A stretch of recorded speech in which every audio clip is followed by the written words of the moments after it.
Duydunuz mu? Azat gelmiş. Azat gelmiş. He Azat gelmiş kardeş. Kim demiş? Azat gelmiş Azat. Arafat'ın dayısı olaymış. Azat gelmiş ha. Ya kim görmüş? Mahpustan gelmiş. Çocuklar. Sen gördün mü? Azat gelmiş Azat.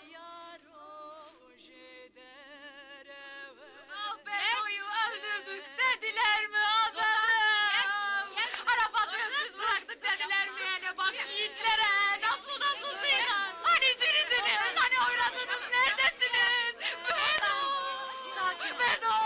Neredesin Azat'ım geliyor? Azat'ımı karşılamayacağım. Azat'ım bak bu yiğitler nasıl da susuyorlar.